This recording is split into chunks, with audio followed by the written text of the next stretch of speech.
Magandang gabi po sa inyong mga kaibigan. Lalong-lalo na yung mga taga-subaybay po nating mga kapatid na mga OFW. Alam niyo po ba na sa Pilipinas ngayon, lalong-lalo na po sa Manila, ay sobra po na pong gulo. At ang mga kabataan ay nagsusunog na ng mga goma at mga sasakyan. Ngayon, dahil sa matinding protesta at gusto na nilang pababain si Pangulong Bongbong Marcos dahil sa mga anomalyang nababalot sa kanyang administrasyon. Ngayon, mga kaibigan, ayun, ang mga bata masyadong mapusok. Nagsisibatuhan, binabato ang mga pulis, hindi po sila nakikinig. Dapat, kung nakinig man lang sana sila, ay hindi sana nagkakaroon ng ganito.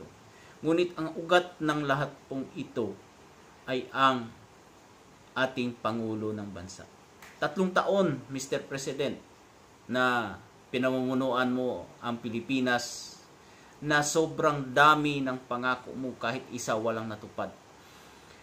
Ang mga anomalya na nangyayari sa bansa mo, Mr. President, ay talamak na.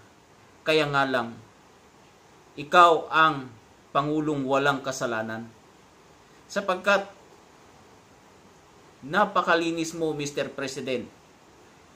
Ang mga anomalya na nangyayari gawa ni Saldico at ng pinsan mo, palagi kang hugas kamay, Mr. President. Kaya napakalinis mo ngayon tingnan.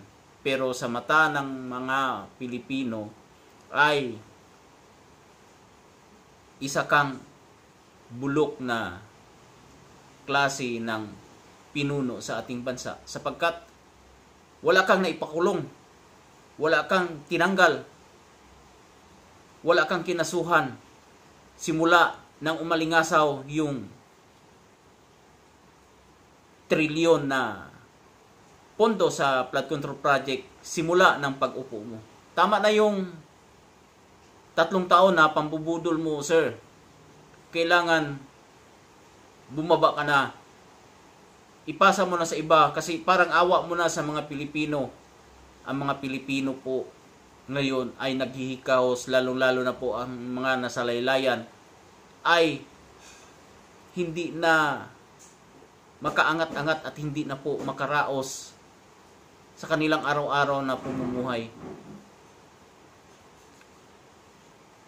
Huwag mo nang patagalin pa ang termino mo sapagkat nakikita mo marami na pong mga Pilipino ang ayaw maniwala sa iyo. Kung gusto mo pong tumaas ang dignidad ng isang bayan o ng isang Pilipino, umalis ka na po sa iyong kinalalagyan dahil ang baba na po ng International Community sa aming kagaya naming mga Pilipino, lalong-lalo na po yung mga OFW na nagtatrabaho sa ibang bansa. Hindi ka po ba nahabag sa mga batang nasasaktan dahil sa gagawan mo o kagagawan mo? Hindi magkaroon ng batuhan, hindi po magkakaroon ng riot kung hindi sa kagagawan mo. Hindi mo parang senaryo lang mga kaibigan, na nagpalit ka agad ng speakership. Ano lang po yun? Cover up lang po yun. Sa totoo lang, hindi po totoo yun. Dahil gusto nila na humupa ang galit nating mga taong bayan sa administrasyon ni Bongbong Marcos.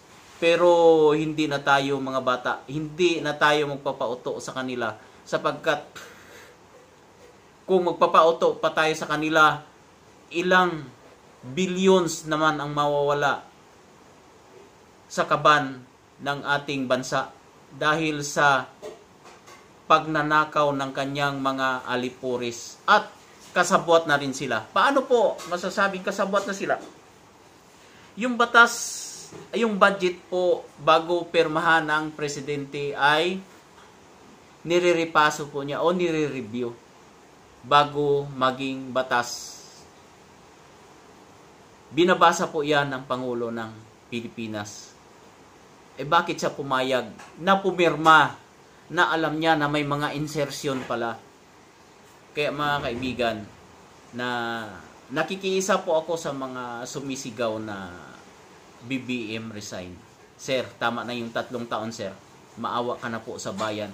Maawa ka na po sa sunod na henerasyon dahil ang pag take over po ng mga sumusunod na henerasyon, wala na. Lubog na ang Pilipinas. Baka hindi na po makarecover. Kawawa naman po yung mga anak namin, yung mga apo namin. Baka matulad po sa Bangladesh o kaya sa mga bansang nasa Afrika. Kaya kung maari po, maawa ka po sa Pilipino, maawa ka po sa Pilipinas, umalis ka na, parang awa mo na po.